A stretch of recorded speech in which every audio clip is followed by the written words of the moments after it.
I feel like getting the two of us in the same place at the same time is monumental. Mostly because we hate each other. It's something that's happened off and on over the course of a lot of years. Yeah, so that was actually the thing that I wanted to bring up to you was I, for the life of me, cannot remember how we met. As far as my memory goes, Cody was always there. Oh my God. That's really weird. Was it playing tag at the park? It might have been something as ridiculous as playing tag at the park. And it's funny because you hear that and you think, oh, they met when they were children. No, we were grown-ass men. We were adults. I was in the Navy playing tag at the park. Yeah, I think that's honestly what it was. So I was dating Rihanna. I think you had just married Rihanna when I met you. Yeah, I probably just got out of the Navy. And she was trying to re-socialize me with all her friends. So I knew Marky. After all these years, that's still how I remember him, as Milky. And he was at the park, and Ree was like, hey, Marky's at the park. Let's go hang out with him and all the friends and stuff. And I was like, I don't know any of these people. Let's do it. And it was you. Fuck, what was that guy's name?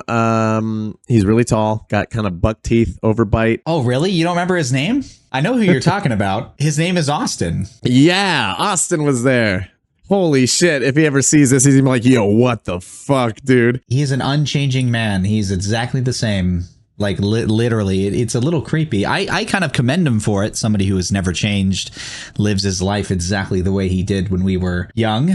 But yeah, I met you. I think I wasn't even friends with Rihanna. I was friends with Mark. Yeah, it's weird. We kind of just, I think we immediately started like vision casting businesses right off the bat because we did the whole Behold Entertainment pretty early on. Yeah, that was like almost immediately. And then everybody was just over at our house working on stuff, if that's what we want to call it, back in the day. God, when I think about those times, all I can think of is how much I fucked those opportunities up super hard. I had a decent amount of money in the bank, and I was just squandering it like on trampolines and Nerf weapons and like that's literally like what I was doing was just wasting all that money buying Rihanna fucking touchscreen PCs, like all-in-one PCs when those were like a new thing. Like, holy shit, this computer doesn't have a tower. And then she like cried because she wanted a computer so bad. And I was like, but we shouldn't spend that much money on something so dumb. She's like, but I really want it. And then threw a tantrum and I got it for her. So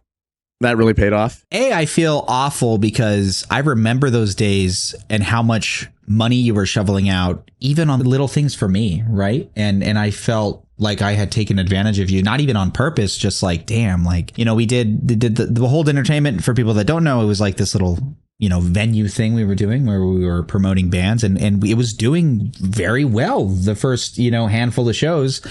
And then copycats came in wanting to do the same thing and kind of ruin the opportunity a little bit, you know, with the venues we were renting. and then what I think was ahead of the curve a little bit as well. I think about it all the time. We actually talked about it on this podcast with the other guy. And I brought up, it'd be a funny episode for you to watch because it was all about you and how I really felt like The Adventures of Laser and Bosco was ahead of its time. Yeah, I honestly tell people about that all the time where it's like an improv show. No script. It was just a bunch of people who didn't know what they were going to do. And we told them the gist of the scene. And then they had to come in and just figure it out. And yeah, it was just a lot of winging it. And I mean, dude, I was editing that on a iMac on iMovie, I think, if I remember correctly. No idea what I was doing. I just knew how to apply transitions. You know, that's like it. And yeah, and then we made those shitty shirts that we didn't know how to do properly. And those were a prize for people who interacted with the posts on MySpace.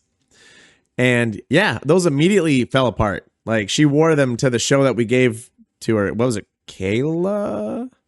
Was that the girl that won it? Yeah. Yeah, she won them, and we gave it to her, and like by the end of the show, they were already falling apart because we had no idea what we were doing. Yeah. They were hand-drawn pictures of like dinosaurs and shit. That was great, though, man. I think that was, I mean, not to age us, right? But we're really super fucking old, and that was like the dawn of content creation. It really was. This was 2006, 2007. It wasn't even a thing. Memes weren't a thing. I think we were creating memes. Yeah, and and the other thing too was I literally didn't even know what YouTube was until we started doing that. I had heard of YouTube, and so like we started making this thing, and then I started a channel. I don't know if it's even still around. I remember like learning about copyright and stuff because I remember I was editing the first couple episodes and like adding music that I liked, and I was wondering why is YouTube taking the video down? This is ridiculous, because it had like, you know, licensed music, and then I remember also our second effort, Fantasy High, got taken down because it was too violent, and it talked about it was because of the scene where Charlie choked out Cody Booth and told him to go to sleep on his birthday. Fantasy High? You don't remember this? I don't remember Fantasy High at all. Our names were, my name was Shasta. Oh, wait. We were doing this at like In-N-Out and Del Taco, weren't we? Yeah. Well, we did a few scenes at Mark's house too. Yeah. Okay, but fill me in because I don't fully remember. I forget your name. Your name was, it was Shasta. God, the only scene I remember is we filmed it in Mark's bedroom. And we were in school because it was Fantasy High. Given we were like in our 20s right now, okay? We were not high school students. And you kept whispering my name like obnoxiously loud, like Shasta, Shasta. And Tesla was in between us, right?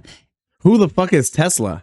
Oh, wait. No, I remember. Okay. Yeah. I remember her. Okay. She cut my hair when Rihanna was really bad at it, and she saved my life. Yeah. And we like... just the script, again, there was no script, right? It was just very, very obscure, strange. The gist was Cody Booth was you in the past, and it was like a flashback of why you didn't like your father, and it's because your dad tried to kill you on your birthday. It was heavy stuff. It was done pretty poorly. And I remember it was like, we were inspired by The Office, right? So we had like these office quips where we'd be talking to the camera. And I remember so little, but I remember there was one portion where it said your name and then it said noodling enthusiast. Oh, yeah. And do you remember that? Yeah, I remember that. And then there was one where Tesla was talking about, she was like talking about cum for a very uncomfortable amount of time. And this is because we were directing it and we're disgusting. And it was just, there were so many good things in that, in both the Laser and Bosco thing, the telepathic wizard that was overdubbed by you in post with no ideas was fucking genius. It sounds like a fever dream. We can't show it because it doesn't exist, but it was good stuff, man. Yeah, I now that you bring that up, man, we did so much more than I even remember. Damn, man, and we had a whole house to work out of too, because I had that 2-bedroom place that had that giant backyard that we threw the shows in. Oh man, remember that show? I do. With a little dirt platform, and we invited that one dude who just like played Nintendo sounds and screamed. Yeah. Do you remember his name? I remember all of this. This is all very special for me. Yeah. So his name was Mark Humanure. What's his name? And he must be dead or something. My headcanon is that he created some kind of substance that turned him into some kind of creature, and he lives in the desert of the Mojave, but he's probably dead. Do you want to know some fun, interesting facts that would go on later to haunt me deeply? Yes. Oh, yes. That was the first day I met the man that my wife cheated on me with. Oh, God. I'm not going to say I was caught in the middle, but I saw things, not to like, I don't think you fucking care. You're happily married now. You're doing fantastic. It felt gross. It felt kind of weird seeing it slowly start happening. And me being Rihanna's friend being like, what? Hang on. What's going on? I've never really been friends with Connor. He's always been kind of a weird guy, but he was in the circle, right? But it always felt weird. It always felt like a weird, bad movie. Dude, the funny thing about that is people try to defend it when it's like, oh, he's like a brother to me, right? Like that's almost like this joke of a thing that you hear from people in those scenarios. Like, don't worry about him. He's like a brother to me. I got fed that line, and I knew for sure that it was bullshit, but I was so busy with Awaken the Nightmare that I was like, I don't care. As long as whatever, like go off, do your own thing. I just don't really want to find out about it. And then did I ever tell you how I found out about it? No, I'm kind of sad to know, but I will happily hear. Woo! All right. So this is how I found out, folks, that I was being cheated on by my wife at the time. So Awaken the Nightmare was a punk band that had been around for a long time. I got brought in originally as a bassist. I got moved up to the guitar because the guitarist was like kind of just flaking on us all the time. And I played guitar anyways. So I was writing all the music, playing the guitar. We were touring a lot. And this was like, at the time, this was my dream come true. I wanted to be in a good, dedicated punk band who was touring, who was writing albums, who were trying to change their sound and evolve and grow and, you know, do everything, right? So I was like in the zone. And all the while we're living off of like my, you know, my savings from the Navy and stuff. And this woman at the time that I was married, the woman I was married to, decided that she didn't like want to work or really do anything. She just wanted to live off the nut I had in the bank, basically. But at the same time, that nut was growing smaller and smaller because I was just sinking money into this band like crazy. And eventually we put together a tour, and we go on like a month-long tour or something like that. As I'm about to leave, she's just telling me like, I don't want to be in this long distance marriage like we were when you were in the Navy. You're here and I want you to be here and I want you to be focused on us. And I'm like, well, you're not working. And if I don't go all in on this, then what are we going to have? So it was kind of like, you know, suck it up. I'm going to do this tour. This is my dream. Right. So I did it. We were gone for the month. It was, oh, wait a minute. Am I way off? Yeah, you're way off. Wait. Oh, that was already after. I'm just kidding. I don't know any of these facts. No, that was way up. Holy shit. No, because I think I was dating Flavia by then, which is the most disgusting name on the planet, by the way, Flavia. I hope you hear this. I always hated your name. No, oh yeah, dude, I'm way off. Holy shit, that was way out after that. Well, anyways, yeah, the tour itself was, I think we had broke up before the tour, but we had all those conversations. So we had that conversation, and I told her I was going through with it anyways. And then the album comes out because we had just slapped together our second album, and we were gonna do a party on the south side of town in Lake Havasu, and I was the only like 21 and up adult in the group at the time. Everyone else is like 19, 20, right? So we're throwing this party. I had to go and get alcohol, right, at the bashes or whatever was out there. But the thing is that same weekend, Rihanna had made plans with Connor to go to Las Vegas to see All Time Low with Tara, who lived in Las Vegas. Now, I didn't like this plan because I fucking knew shenanigans was going to happen. But I'm like, you know what? I trust Tara. If something happens, Tara will tell me. Well, turns out that was a moot point, because these motherfuckers were gone for 2 days, didn't even go to Vegas. They were just on the south side of town at Connor's house. And as me, Flavia, and our drummer at the time, we were walking out of the store, and I just had a bag of alcohol and everything. And I turned around, and her and him, after 2 days of supposedly being in Las Vegas, walked through the door holding hands. And I was like, oh, okay. Yikes. And then we all just like walked past each other like we didn't, we weren't going to acknowledge anything. But in her defense, he was like a brother to her, and siblings can hold hands. Yes, that's true. Siblings can hold hands. I think you're overreacting, and we should highlight that you were buying alcohol for minors. Yeah, that's true. All that is true. I am the bad guy in this scenario. This was way after I had stopped hanging out with Rihanna. But even before, I remember when we were doing like the Behold Entertainment stuff, I felt seeds of it, that made me really uncomfortable. And you did too, of course.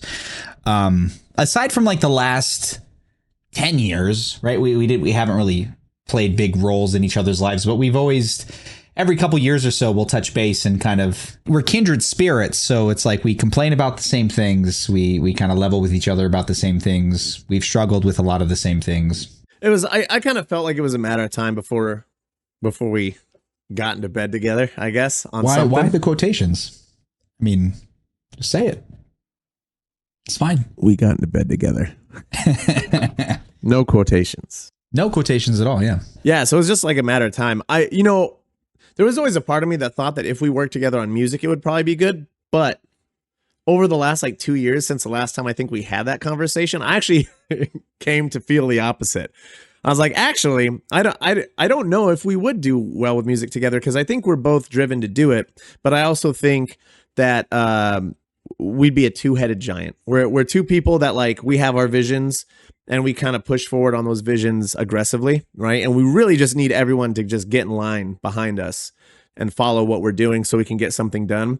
So although I think working together on certain things is great, because having two people who want to do it is awesome. But in the creation music, I think it's a little bit more complicated than that, especially since we're not totally in line with like what type of music we would want to do, right? Like, I'm just by myself, I'm already all over the board, you know? Like, I gotta have like a skate punk song, and then something that, you know, is kind of Coheed-esque, or, you know, whatever, or a country song, you know? I already just think that alone probably is stifling to a lot of people. And what's your take on that?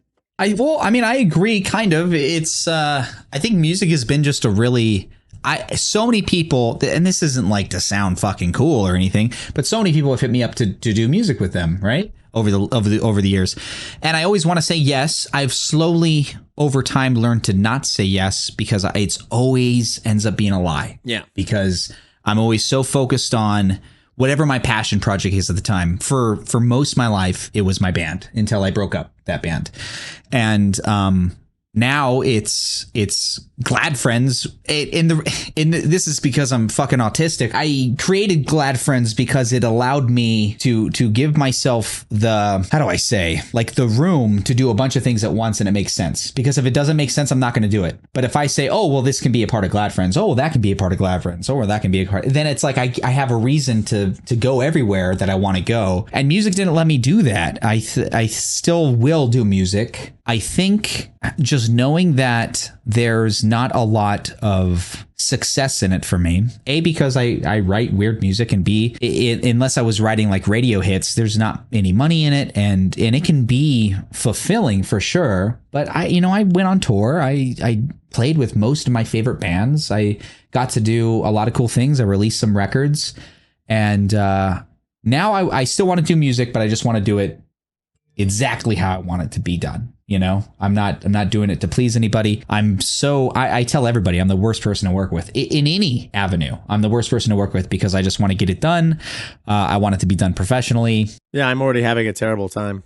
Yeah, you will. No. But I think that's like the good thing about what we have going on here is you being a content creator.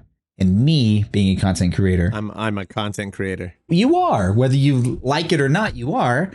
And then us collaborating in the middle, you know, and we're both separate entities. And I think that's what I've always kind of envisioned and it goes back to music. If I had a band filled with people like you and people like me, it'd be easy. But that's so hard to find. It's impossible to find. Every band every musician I've worked with, I've never found somebody who wanted to do it as much as me. Yeah, that was the thing that I valued so much with Awaken the Nightmare, is not only, when you grew up in Lake Havasu, Awaken the Nightmare, like, they had a lot of local respect. Yeah, I loved them. Yeah. Yeah, so going from, struggling to find a band to be in to like the tippy top punk band of the city being like, we need somebody. Do you want in on this? I'll be like, dude, hell yeah, man. Like, this is my chance to shine. The very first live show I ever did with any band that wasn't just like me fucking around in front of people was with Awaken the Nightmare in, I think, Murrieta, California. It was, man, I wish I could remember the name of the band, but it was a bigger California band than us. And we were like the official openers of the show for the band. So like, I went from, fucking around in front of a bunch of guys on the ship in the Navy with our like little onboard band to, playing for, I don't know, a house of like 150, 200 people that had no idea that I wasn't even one of the original members of the band. I was just like, first show, and they're like, dude, your bass lines are fucking sick. And I'm like, I didn't write those. Fucking idiots. Yeah. And my bass lines would be better. You were in Normandy Beach too.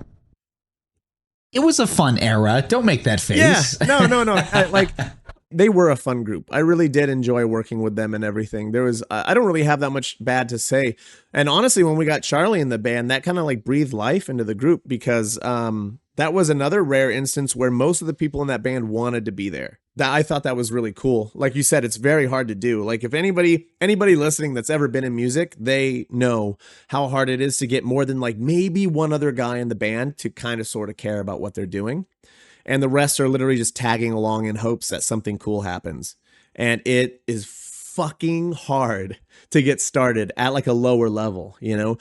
And only until your band starts to gain traction do other people who care kind of want to maybe be a part of it. But then you run the risk of like bringing in other people from the outside who think they might know better for your brand or your style or whatever.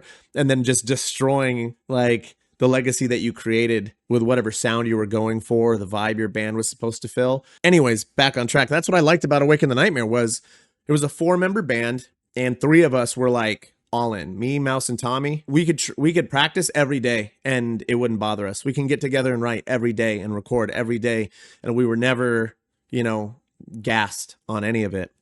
And Tommy was originally on drums. And then eventually there was, you know, more internal turmoil with Awaken the Nightmare, as there always was. And our bass player got kicked out. Tommy moved up to bass. And then we got fucking what's-his-face from Parker. What was that guy's name, dude? I can't even remember. Anyways, he was playing drums. He was the original singer for a different band. He played guitar and sang for a different band. He had a cool voice too, man. He had a really interesting voice. I forget his name. I just remember a lot of like this is like, yeah, this is where things started kind of like stumbling down. Oh, huge drinking problem. Yeah, but we got him in to play drums. I felt he was a better drummer than Tommy was. And he had no fear of doing backup vocals, whereas like, you know, yeah. every other guy that was playing bass is like shying away from the microphone. It's like, brother, this is punk, man. Just get in there and yell shit. Like, don't be afraid. They don't give a fuck, man. And so we finally had a fully like well-kitted band of 4 people who wanted to like go all in, who had the power to go all in, who had the gas to go all in, who had all gone in on other projects before, and we just all focused in one thing. But this fucking drummer dude, man, he's just huge drinking problem, trying to fight everybody on stage, talking shit at our shows about how I wrote the music from a guitar player's point of view, and he was mad that there weren't like more drum intros to songs. And I was like, dude, you weren't like, I had barely touched drums at that point. I was not writing from a drummer's point of view. I was writing from a guitar and bass player's point of view. So like, you know, now we're together. We can write new songs and you could totally, you know, fucking do your thing. If you have an idea, let's do it. The only thing, me and Mouse are friends now, but I do, Mouse, listen, if you're fucking listening to this, just know, I'm okay with you now. But if you think that I didn't realize that you stole like numerous things from me for TV tragedy, I know, bro. I fucking know. All right. Remember, we had the deal, Mouse. Whatever I wrote, I take. Whatever you wrote, you take. And that's that. All the songs die between us, right? Unless you wrote everything, right? But on that second album, who wrote basically everything? This motherfucker. But you took, oh man, you wrote the lyrics for it, but you took my guitar riff and the rest of the song with it. I got to call you out for that. That sucks. That was a good song. It does suck, yeah. I'm thrilled that they're still doing stuff after all this time. I think Mouse is also somebody we've never been friends, right? I was always the sober kid, right? I didn't get along with the punks. You went through your straight edge phase. What do you mean straight edge? I'm still fucking straight edge. But it was like part of your personality, you know? Yeah, I mean, the funny thing is it is still part of my personality. It's just, I guess I wasn't I thought it was cool back then. Now I know it's not. So I'm a little bit quieter about it. Yeah, we were never friends, but I always really respected the guy. And I looked up to him for a long time. He's one of the reasons why I started Gallows Grace way back then. And I think we always kind of, you know, we'd always bump into each other and like be like, hey, how's the band? We'd ask each other. And it was kind of cool. And I don't know, I think it's kind of a bummer that the band that I did start is dead now, right? After 15 years. That's kind of feels weird. But I'm glad we got to do what we did, and I'm glad that I got to do cooler things in Awaken the Nightmare. I'm just kidding. You guys got to play with fucking Misfits. That's awesome. Multiple times. Yeah, which is awesome. What's your biggest crowd? Can we fucking flex crowds? What do you think? I mean, whatever the last... Dude, because, okay, here's the thing. When we got that good band set up where Tommy moved up to bass, there was like 4 magical shows that we played that were like, we found our rhythm and we were getting significantly better each show. And it ended with, we did one more Misfits show at the Key Club in Los Angeles, which was probably our biggest pull. Because here, I don't know if I ever told you this detail. The Misfits refused to go on until the lower stage, which we were the headliners on the lower stage, finished. But there was a band that ran long, so we were running long, you know, because we had our set all timed out. We were good. These other motherfuckers ran super late. So we're like, well, we're getting through our set. We're not going to play 3 songs and then leave. We're playing the set. So the Misfits were super cool. And we're like, guys, we're not going to play until these guys are done. Everybody go down there and, you know, we'll wait for this to finish. So not only do we have our crowd in the lower room, but everyone on the main stage all came down and crammed into this fucking tight space. So the last half of our show, it was nut to butt, no room, everybody. And at the back door, I'm fucking up there on stage and we're playing a song and I look up and there's just the fucking Misfits in their costumes at the door, just like standing there, all fucking like huge shoulders and big bellies and shit, staring at me and stuff. And I was like, holy fuck, dude, this is awesome. Like, this is literally a bucket list moment in my life. The size of the crowd, I can't remember, but if I don't know if you've ever been to that club, but I have. Yeah, that whole bottom room was just fucking jam packed. What's yours? Honestly, I couldn't tell you. I think we played Warped Tour, but that doesn't really count, does it? I mean, you're there. Yeah, big crowds there. We actually, it's funny because we opened up for Echo Smith before all the cool kids dropped, right? I don't know who that is. I wish that I can be like the cool kids. You never heard? It's like a yeah. So we opened up for them, and I'm like, wow, this band fucking sucks. And then next year they release that, and I'm like, oh, okay, sure. Right. Yeah. And we were opening up for Crown the Empire at the time when they were headlining that stage, and that was a lot of fun. And then we played one in Pahrump where it was so funny because it was a really good turnout. It was called Threads Fest, and oh damn, more Ian lore just like flopped into my head. I think maybe this is Ian lore. This is so weird. We went to a Threads Fest together once. Threads Fest? Didn't we? When you were married to Rihanna? It was Bless the Fall. Did you go to that one? No. Maybe that was Connor she was with. You piece of shit. Maybe. You're hanging out with Connor after they betrayed me? No, this is like during the Behold days. But that's where I met Molly, which, god damn it. She farts in her sleep.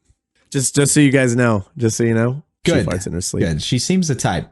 That's what her boyfriend at the time told me. She had moved in with him, and me and him at the time were best friends. I'm not going to name any names because he likes his anonymity. But he was like, and I was like, what's up, man? He's just like, I'm fucking tired. I'm like, why? He's like, I just work late, and then I get home, and Molly's asleep, and she keeps me up because she sleep farts all the time.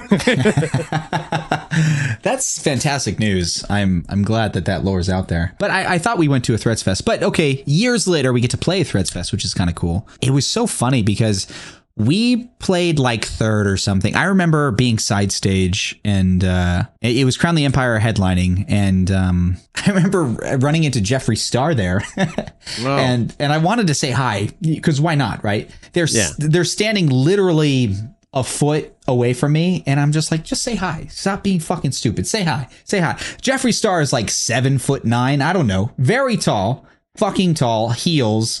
Didn't say hi, but that was kind of cool. We played, and then the band after us, I think it was Polaris or something, right when they were getting pretty big. They're getting some steam, and no one fucking watched them. Everybody crowded to like our merch table to get like things signed and buy merch. It was bizarre. I guess it was just like a really good show, and they thought we were a lot better than we were. But it was kind of funny because we were just like, we weren't local because this was Pahrump, but it was kind of cool. We sold so much fucking merch. We made so much money that night. And I want to say it was like like 1,000 or something. So probably nothing crazy. And then we played, our last show was with Between the Buried and Me, which is like my favorite band ever. And there was a lot of people there too. But I don't know. I don't know what the numbers are. Nothing crazy. We played some shows that were pretty close to selling out, like House of Blues and Hard Rock Cafe and stuff like that. But they weren't there for us. So I don't know if I'm allowed to count that. You know what I mean? Yeah. No, I feel you. Well, I mean, but the thing that I like to highlight on this situation is here we are, two middle-aged men.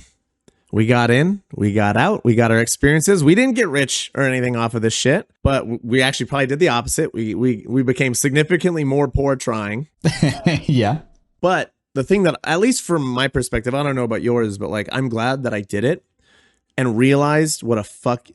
This is going to sound so cynical. What a fucking waste, like, trying to get into that world is.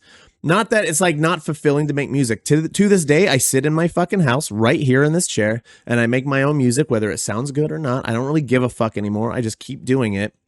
And I'm glad that I have that, because when I was out there trying to meet people in the middle and do all these things, it never felt like it was mine.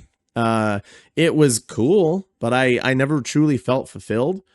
And I got tired of being made as like the stick in the mud, because I was the one that's like, hey guys, maybe keep the hard drug use till after the show, not before the show. I would really like to play a good show. I know we're a punk band, but like, let's sound good, right? Like as best as we can, you know, and literally like band members not ODing, but just getting absolutely obliterated. And then we have to take care of them. And it just got, I was an old soul back then, I think, and I just was done with all that shit before it even really started. And ever since then, you know, I've dabbled with, like, ever since I moved to Texas, trying to like meet other musicians. It's just the same across the fucking board, dude. And you know, I went from one of those guys that believe it's like, yeah, if, you know, I don't really care if somebody does a lot of drugs or drinks a lot, as long as they, you know, can show up and do what they got to do. At this point in my life, I don't know that person that I just described can exist. The person that is partying all the time, super hammered all the time, doing hard drugs all the time, you know, sleeping around, cheating on people and stuff like that, and then come in and do your job. I think there's like a mental deficiency in the people that rely on those things. Physically keeps them from being a reliable human in other aspects of their life. Because I've never ran, like, literally some of the best mechanical musicians down here in the RGV I've ever seen with my own two eyes. Dude, they can't show up on time for shit. They will literally like steal from you in front of your face. They'll lie to you. You pay them for like 2 hours worth of, you know, sound engineering, and half the time they're fucking out in the front lot, like smoking and doing coke and shit. It's like, guys, I paid for 2 hours. I want my fucking 2 hours. Like, let's get this done, you know? And it's like, my God, does this even exist? And I don't think that it does. I don't think it does for people like us. I don't. I think there's definitely great art out there in music, you know, and people that crack the code and survive for long periods of time. Some of these bands that I listened to when I was a kid, the fact that they're still putting out records blows my mind. You know, in fact, fucking, I remember seeing Bring Me the Horizon in Lake Havasu City. Now they're selling out stadiums. What the fuck? Are you kidding me? That doesn't even make sense. Like, I remember having this same conversation a few years ago, saying, Bring Me the Horizon selling out House of Blues. That doesn't even make sense. And like, it just keeps getting more and more. And even other bands, you know, that just are remarkably doing well. But it's, I think when I broke up my band, and I told you a little bit of this story, when I ran into super weird story. I met a singer of a band I really like called Periphery. His name's Spencer. And we became kind of friends, right? We hung out a few times. Hearing him talk about, you know, to me, Periphery is one of the biggest bands in the world.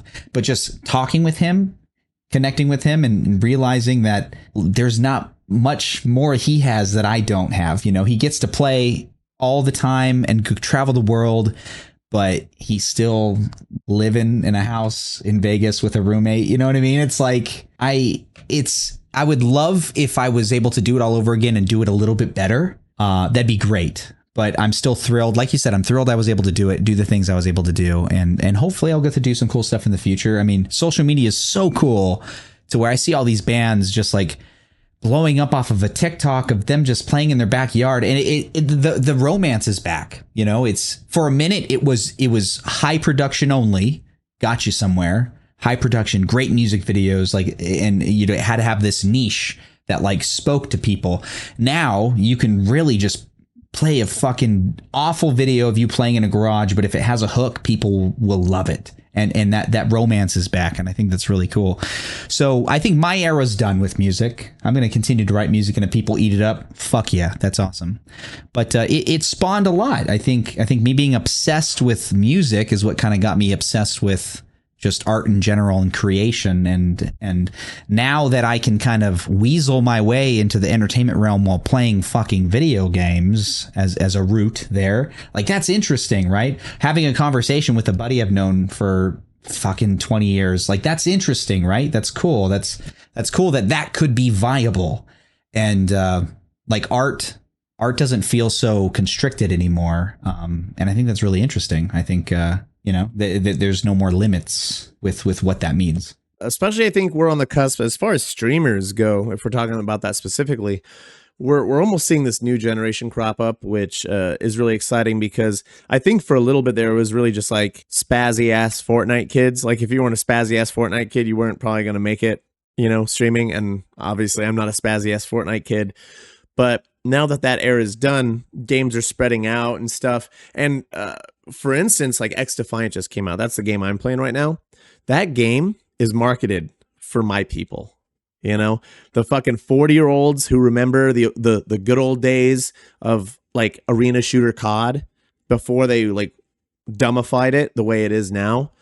And I've never seen so many old men get up out of their wheelchairs and fucking like cheer together in so long that I'm like, dude, if I stream, they might watch me. Like, they might actually like, get up and make an effort, because it's something that actually draws them in. Yeah, like you said, the fact that we can sit here and I don't know, there's like value to our history that people might appreciate. Like, the people that know you and the people that know me, they can, the fact that they might come together and be like, oh yeah, I don't know that much about Ian's history, because I've traveled so much.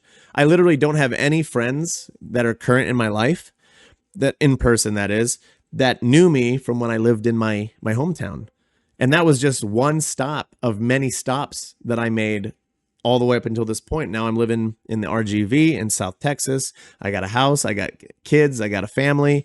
And if you knew me back then and then missed everything in the middle, and then here I am now, it's like, holy shit, dude. Like, just the fact that I could tell those stories and people might care is like super cool. Yeah. And I think that's what's interesting, is that people enjoy that kind of medium, right? It's people. I never thought I would enjoy it, but the fact that I have creators that I love hearing just talk about their past, about their ideas, and I'm like, damn, like, they hooked me. Entertainment in general is so obtuse now, in a good way. Like, I will watch a fucking Asmongold video for 2 hours about him talking about something, and that counts as entertainment. Like, that's insane, because if you would have told me that 20 years ago, I'd be like, that sounds fucking awful. I don't want to do that. Yeah, some bald, skullet looking fucking skinny guy that's been playing World of Warcraft his whole life, all of a sudden is like pumping out these hour-long videos that are just like, this is pretty good. And the funny thing is it's like the fucking Wild West. It's you never know what's gonna make it. And I love it when the things that make it are just so fucking stupid. Like, not like stupid in the sense of like idiocy, right? But the fact that we made Asmongold a multimillionaire, and that's fucking disgusting, dude. Wearing the same shirts he's been wearing for 15 years, and he still has the same house. And this is all, he knows this is a part of the brand. So he just like, but he gets to just be as disgusting as he wants. And we pay for it, and it's absurd. And I mean, that's just one of many examples. And it's just so funny that how entertainment is kind of funded these days. I read all these articles. I read this, and I don't really love the band, but Avenged Sevenfold, it was their lead vocalist was talking about how their label was like, renegotiating their deals, and they're with Warner Brothers, right? One of the biggest music labels on the planet. And he was like, why you're literally offering me nothing that we can't just do. Like, We just have to like ask and people will help us. We can just be as creatively free as we want for the rest of our lives. Yes, because they busted their ass, right? I mean, you have to bust your ass to get there, no matter who you are. But the fact that is, if you break that cusp, you have just complete creative freedom now, where in the past it wasn't like that. It was, you had to bend a little bit. You talked about bending as a streamer. You felt like you were bending, trying to like fit this niche, but consistency and quality, right? If you sucked at X Defiant, which you do a good chunk of the time. I do. No, but if you were awful, right, then maybe it wouldn't really manifest. But you're good, you're funny, and there is a market, and that adds up to something eventually, right? A lot of people kind of crumble before that threshold. I would like to say that I'm going to do both, because I crumbled 5 years ago. I was just like on the precipice of becoming partner on Twitch, and then I was just like, I'm done. I can't do this. I can't. This is too much. I'm worried about the numbers. I'm worried about the work. I'm overworking myself. I'm tired of making content. This is stressful. I'm doing it alone. This sucks. But now the Phoenix has risen, and I feel so much more ready to commit to these things. So I'm going to be proud, because I'm confident enough that, like, again, redefining what like making it means, right? Like, I have everything that I want now. I'm no longer homeless. I'm no longer living in some fucking car or someone's closet like I have been the last 15 fucking years of my life. I am in my own home with my own family, setting my own boundaries and stuff. And now it feels like I am more gassed up and ready to go than ever. And dude, it feels, I feel fucking reinvigorated, especially having like, Iris is literally the first partner in my life that, because every time you start dating somebody new, they're always like, of course, I would never take you away from your hobbies. I would never do that. And then as soon as you're locked in on a significant relationship with them, they're like, why the fuck are you always doing this thing? Yeah. And it's just like, you knew the fucking gig when you took it, and now you're pissed. But she is like fully supportive of everything that I do, like, ever.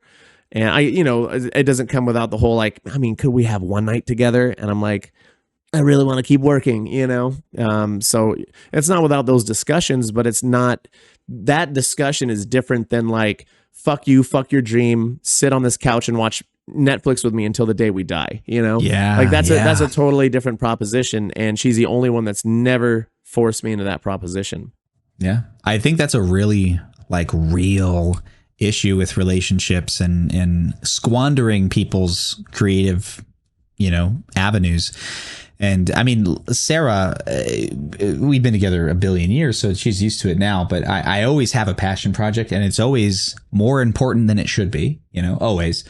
But there's always that understanding there. But I think that's why it's kind of scares me, like a mundane life, like, not that no disrespect to a life that you love, and it's, you're just working every day, 9 to 5, paying the bills. But I think that's the only thing that really scares me, is not creating something, not having something that, I don't know.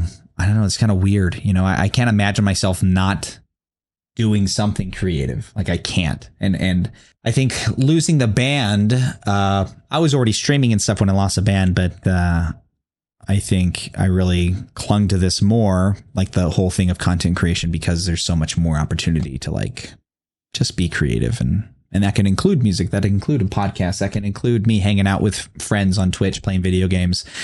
It's really interesting, and I think of like the path of not just glad friends, and I'm not trying to sound like super fucking sappy, but like the relationship that you and I have had, how strangely interweaved or interwoven it's been. And I think of like how we first met. We did the Behold Entertainment thing, which was like a music promotion thing. And I remember when you and I kind of dipped from that, we were making Laser and Bosco and Fantasy High. We dipped from one another. And I remember I did something with Mark called Desert Entertainment. It was kind of like a mockery of Behold Entertainment. And then I remember that transformed a few years later to something it was called Band Daddy. It was an effort that I did for a couple years, and that transformed into, this is where it gets weird, that transformed into another venture called Hookshot Entertainment, which was a music promotion entity, right? And that's where like the Hookshot term came. And then you and I started talking again. We started dabbling with lore gaming, and that was like what this was for a moment. And then that fell through, and then I went back with another buddy and started something called Hookshot Entertainment or Hookshot Retrospective. And then, my friends bailed on that, and now that's just my solo entity. And then, glad friends. And it's just like, it's been this like really long path trying to get where I want to get with. And it's literally, the goal is just to have like-minded creators to like bounce ideas off and collaborate and also gas each other up. Like that's fucking it. Yeah. It's like having a band that's not, music, a band of fucking creative people, just doing whatever they want. I think the other thing that is important to know about all these adventures too, right, is as things evolve, one thing that we do have to take into consideration is, and I know for a lot of people that might hear this, us considering ourselves old, well, so that's not that old and everything, which, for certain things I agree. But like, dude, if I was still in a band, touring, laying down in the back of a shitty van with like carpeting on steel, and then I had to get up and like have a bangover because I'm fucking like rocking on stage every day for like 3 weeks straight. Like, dude, my body, my happiness levels, my body, like I get why musicians are so horrible. Like they're such terrible people. I understand why they're horrible people, because they're putting themselves through so much horrific, shit all the time. Like their bodies, the chemicals in their brain, it's just being pushed to the fucking limits. And as we're getting older, we're taking kind of like what we learned from those endeavors and like what is sustainable, because like there is a physical element to everything we do.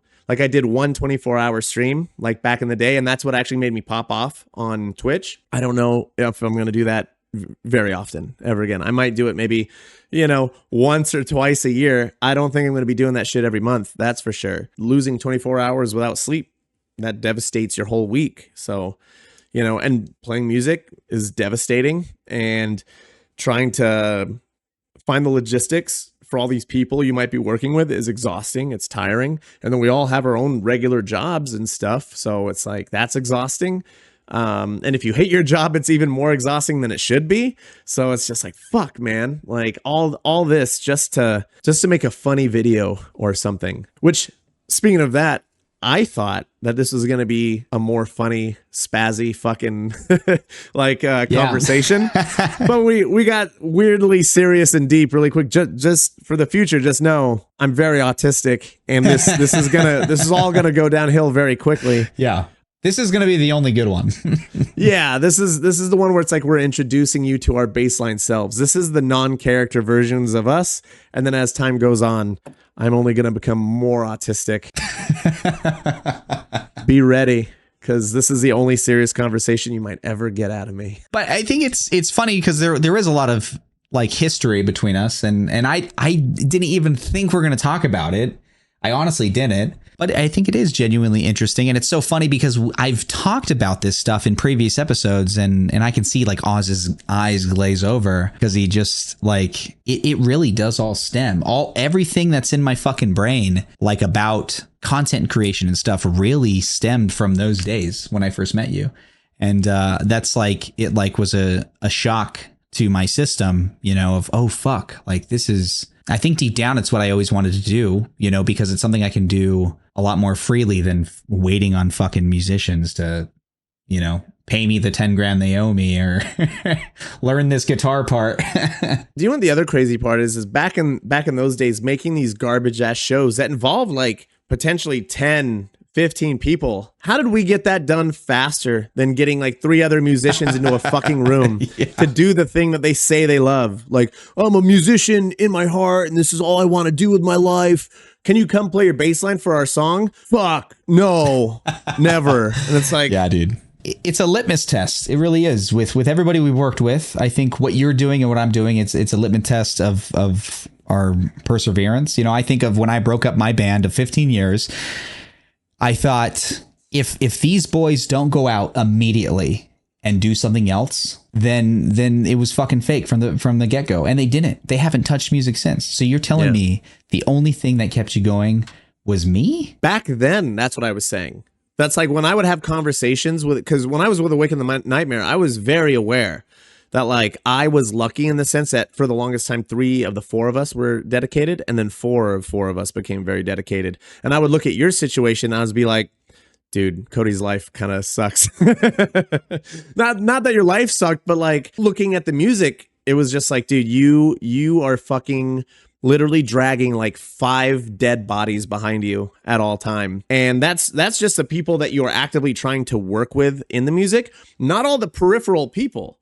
Like their girlfriends and fucking other people that are glomming on and hanging on to your work and stuff like that as fans or friends or whatever. And then, you know, as soon as that's all gone, where do those fucking people go? Right. At the time, I would look at my situation and be like, dude, you know, is Awaken the Nightmare making the most profound music? No, I would like to make more deep, crazier stuff like you guys were. I mean, still in the realm of punk, but like a more artistic approach to it. But at the same time, I was like, I'm glad I'm not over there, because the next best thing was, as far as consistency, was like Marky for a while there. Like maybe I'm wrong. I don't even. Yeah, no, I mean, Marky was a big buddy too. And he's somebody I've always wanted to work with too. And this isn't a dock on him if he sees this and he's going to fucking boo-hoo about it. But like even this, like what we're doing now, like Mark was supposed to do the same thing with me months ago. And it's just like, I'm about like, let's fucking do it and see what happens. And I want people to, if something that I do is successful, I want people to benefit from it 100%. And I was allowing him to do that. Like, fucking, you're funny. You got a funny fucking voice that people might like to hear and would love to hear your stories. Like, let's do this. And people just stop when it takes effort.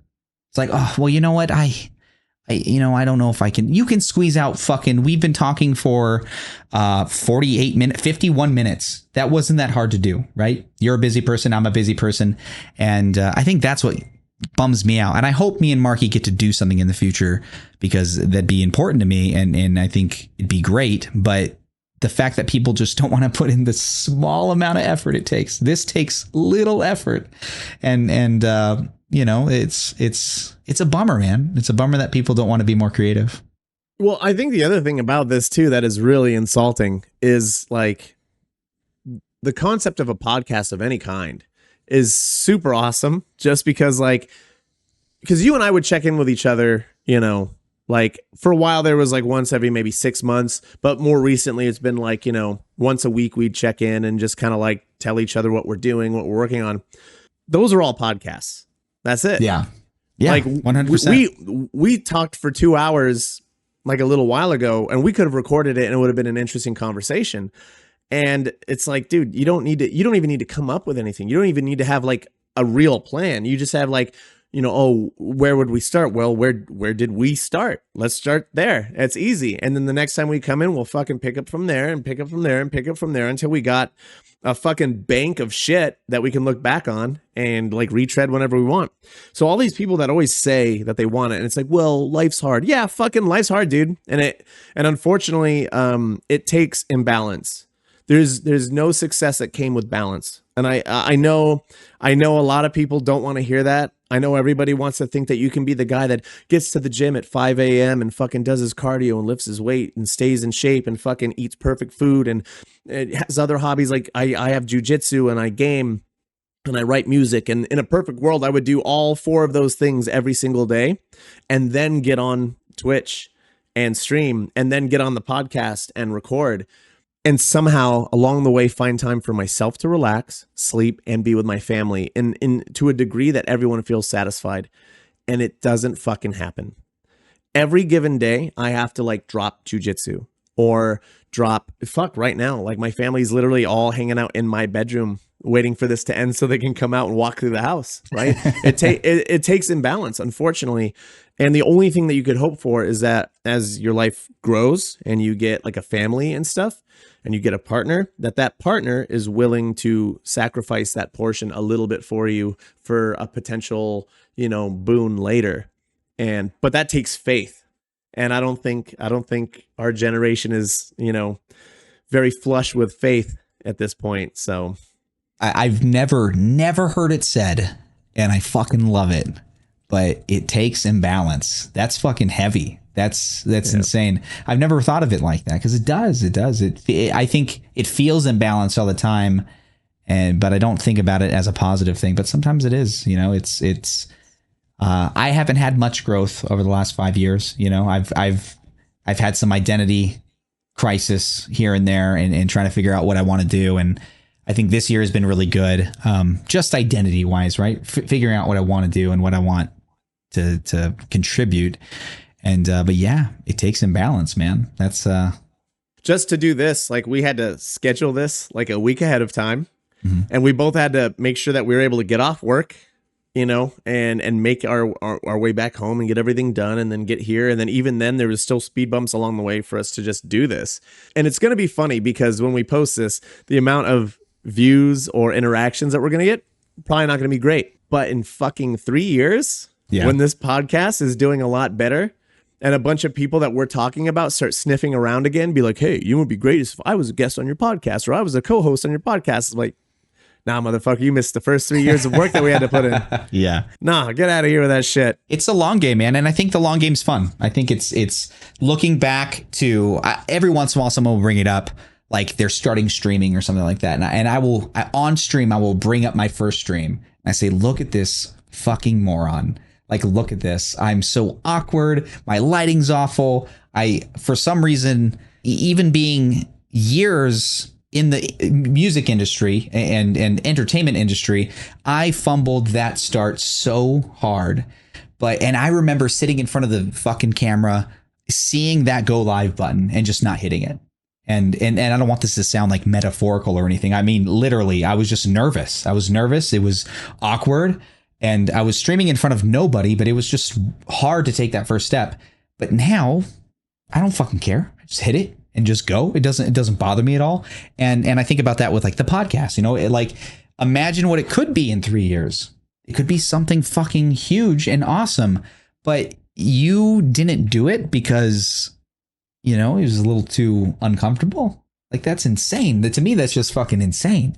If I could say that there was one quality that was drastically different between the two of us, I think that would have been it. Was like, I never in my life had a problem with just slapping some bullshit together and then like putting it out and being like, cool, that sucks, but it's there. Whereas I think your desire to try to make everything as perfect as it can be probably made you have that like slower start and everything. Because like let's like take the music for instance. If you go to my fucking SoundCloud and look at those, I mean, I'm not putting out bangers now, but like the obvious improvement in my skill can be seen through that first one, right? You see that first one, and then you see some of the last like 2 or 3 that I put out, and it's like, oh, that's actually maybe listenable versus that first one, which is not at all listenable. I mean, not that you didn't ever do it. You did everything that you put your mind to and everything, but I always felt like maybe there was oh, this isn't polished enough. I need to wait. I need to do this. I need to get this perfect and everything. And not to say that there isn't merit behind it, but I do think it's more of just like just go. Fuck it. Just go. Same thing with my stream. I think your first stream was probably a significantly more higher quality than mine. I don't know. It was rough. There's definitely merits to going both ways, but I think ultimately in the end, just pulling the fucking Band-Aid off and going for it is the best way. And especially if you don't know shit. This is like, do you know what the internet's going to force you to do? You post your first podcast and you fucked up. Oh, you're going to find out how you fucked up. And you can be super pissed off about it. Cause don't get me wrong. I have my ego. So when people are like, actually you fucking said this word wrong, or you didn't have your audio set up right. And it kills me inside because I hate being made to look dumb when I'm not trying to do it myself. But honestly, after a while, you're just like, okay, you're right. Fine. I'll go figure out what the fuck that was. And then I will not let this happen again because I'm never going to let that fucking guy win another engagement with me ever again. And I think that's healthy. I think that's good. I've eased up a lot on my like perfectionism. Now I'm all about efficiency. I want it to look professional, but not take so long that it is no longer beneficial for me, right? I had to learn that because you were so right. I spent way too much time on things that didn't matter, but my pride said it has to look better than everybody else. It has to sound better than everybody else. And it's like, well, hang on, like pump the brakes. Like, where's the efficiency? Now I'm a slut for efficiency. What's going to get it out quick, but still be slightly above that bar that people rest at? And then that's the pocket. That's what I'm trying to aim for now. That is the secret, right? Because it's like once you have a system in place of accomplishing anything, and this isn't just about streaming or making music, this is about learning anything or doing anything in life, right? If you're smart, you put systems in place that can act as like the numbers that you judge yourself by, you know? And then once you get a consistency of numbers on feedback, those things can be manipulated. And like when I changed this about my system, did the numbers go up or did they go down? Or did it become easier? Did it become harder? Am I okay with the drop in numbers because the ease of use went through the roof, right? Like I'm trying to get back into editing. And one of the first things I'm trying to like mess with is like the format of my video so that once I get the format down, I could have pre-made things. Because as of right now, my intros, which are the same thing, I have to piece it together in every video every time. Like I have to grab the song, drag it, put the little intro thing, drag it, and then, you know, do all the little words and stuff that need to be there and all this other shit. But it's like, well, once I get that locked in, I can take that, just make it the way I want and render it and then leave it on my desktop or in a folder or whatever, and then drag the whole intro instead of doing all 5, 6, 7 parts. Just have it like cut, paste, boom. Same thing with the outro, cut, paste, boom, done. And then everything in the middle is, you know, is whatever it needs to be. And dude, yeah, the efficiency thing I think is the answer, because content creation is daunting. Learning anything is daunting, and learning in general, just like tough. And if all the levels are moving all the time, you're just like, fuck, that was up there and now this was good, this was bad, and now they're switching and now this is good and that's bad, and how the fuck do I just gain any control over any of these outputs at all? And yeah, create systems, slow everything down, and just little drops in the bucket of improvement in that whatever system you make for yourself and whatever you're doing. Which all of that was me learning jujitsu. That's that wasn't music. That wasn't content creation. That was like, you know, 7 years of drops in the bucket. And now I'm beating the shit out of black belts and stuff. So I thought that sentence was going somewhere else. Well, let's wrap it up. What's the wise word, or the fucking moronic word? I was on the precipice of saying something as offensive as I could possibly muster. But then I decided against it. This is such a nice little introduction to our actual personalities. I didn't want to necessarily ruin it with something horrific. 9/11. Hey!